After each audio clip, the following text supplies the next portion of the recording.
Queridos amigos, sejam bem-vindos ao canal Videira Espírita. Meu nome é Cristina Brito, este é o programa Projeto 15 Minutos, o Céu e o Inferno, e aqui, diariamente, nós estudamos por mais ou menos 15 minutos o quarto livro da Codificação Espírita, realizada por Allan Kardec, o Céu e o Inferno. Atualmente estamos na segunda e última parte desta obra, no capítulo 2, onde Kardec vai tratar dos espíritos felizes, ou seja, aqueles que bem viveram e, ao morrer, foram para instâncias da espiritualidade, instâncias felizes. Já vimos aqui o caso do senhor Samson e agora estamos no caso do senhor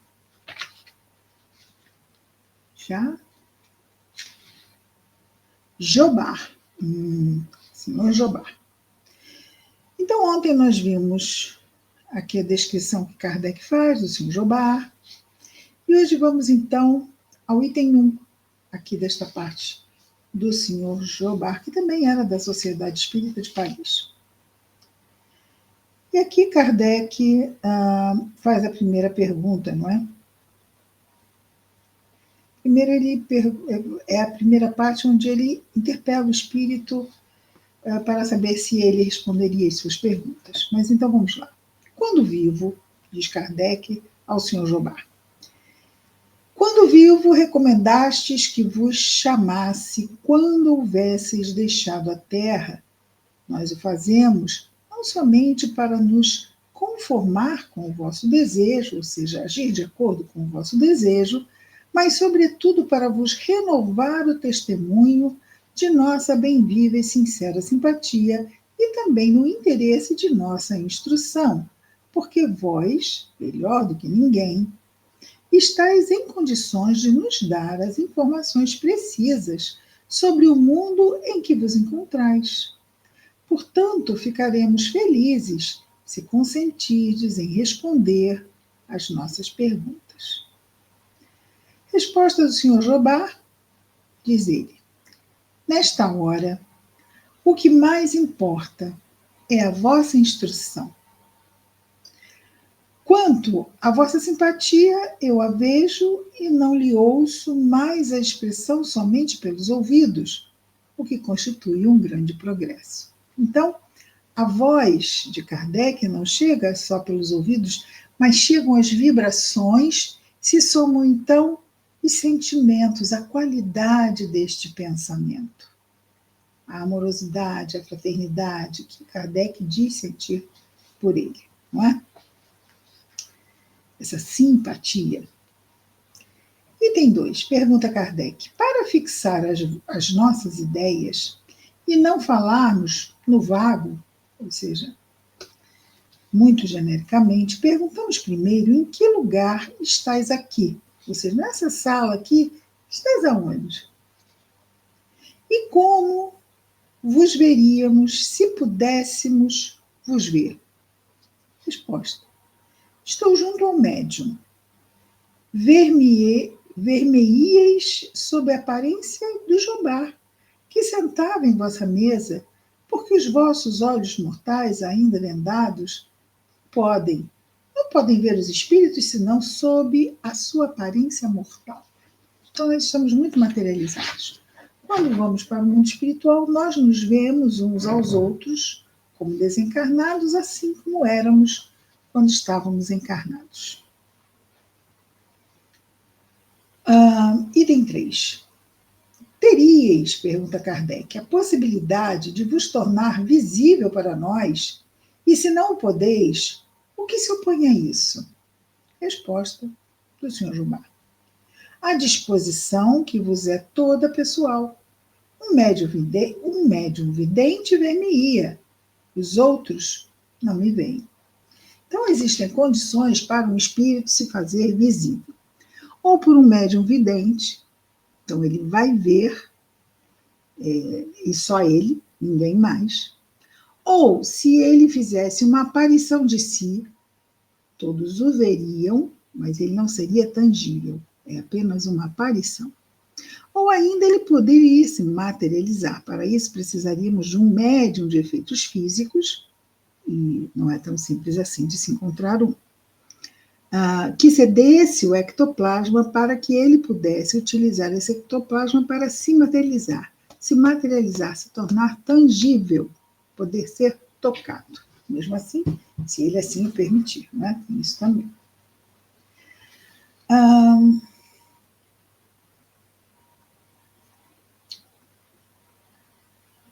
Um médium vidente ver-me-ia, os outros não me veem. Aqui ele coloca só na condição de ser visto por um médium vidente. Kardec fala em materialização, mas ele responde como uma visão. Ou seja, o vidente tem a visão, só ele vê. A aparição, todos veem. A materialização, geralmente, não pode ser vista, porque como o ectoplasma é muito sensível, tem que ser feita em total escuridão. Então, pode tocar, podemos sentir o toque do espírito materializado, mas não podemos ver. A não ser no caso de Chico Xavier e Peixotinho, quando as materializações por eles, produzidas através do seu ectoplasma, eram luminosas. Existe um livro chamado Materializações Luminosas, que fala dessa característica muito rara nos médiuns. Vejamos então agora no item 4, pergunta Kardec. Este lugar é aquele que ocupáveis quando vivo, quando assistíeis às nossas sessões, e que vos reservamos. Aqueles, pois, que aí vos viram, no tempo que ele estava encarnado, devem imaginar-vos e ver-vos tal como éreis, então. Se aí não mais estás com o vosso corpo material, estás com o vosso corpo fluídico, o perispírito, não é? Que tem a mesma forma. O corpo espiritual, o perispírito, tem a mesma forma do corpo físico. Se nós não vos vemos com os olhos do corpo, veremos com os olhos do pensamento. Se não podeis vos comunicar pela palavra, podeis fazê-lo pela escrita, com a ajuda de um intérprete, ou seja, de um médium.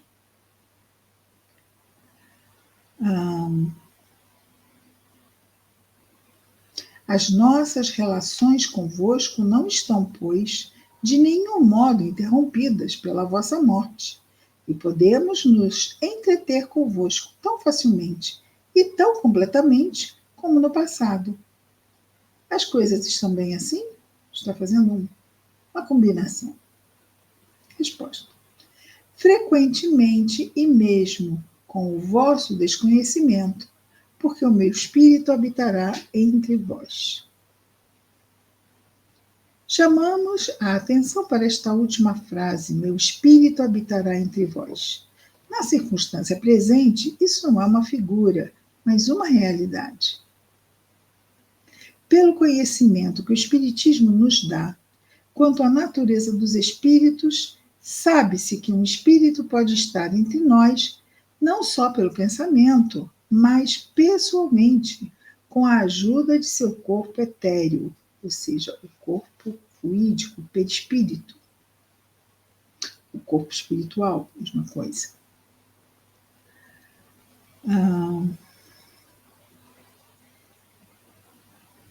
Não só pelo pensamento, ajuda do corpo etérico, que traz, que dele faz uma individualidade distinta. Então, o perispírito, o corpo espiritual, dá a nós, a cada um de nós, essa identidade e individualidade quando retornamos à pátria espiritual. Um espírito pode, pois, habitar entre nós depois da morte, também entre nós encarnados. Um espírito pode habitar numa casa, se diria, na forma antiga, uma casa assombrada.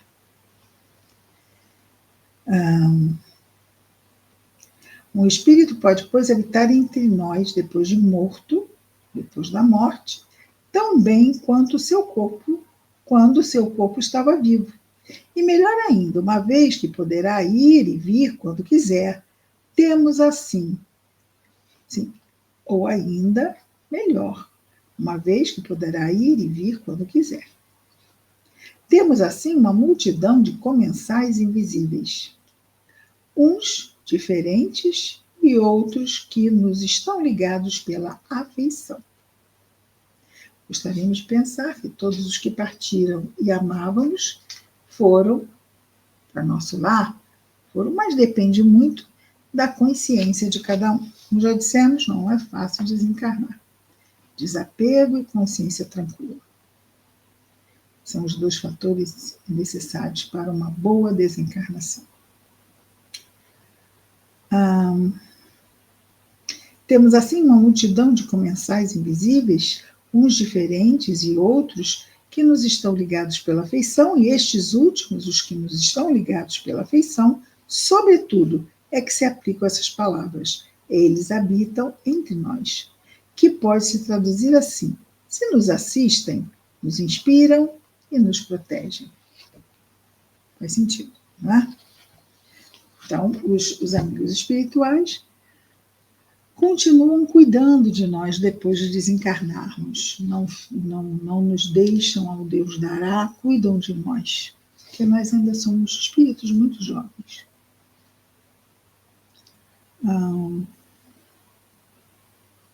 Item 5.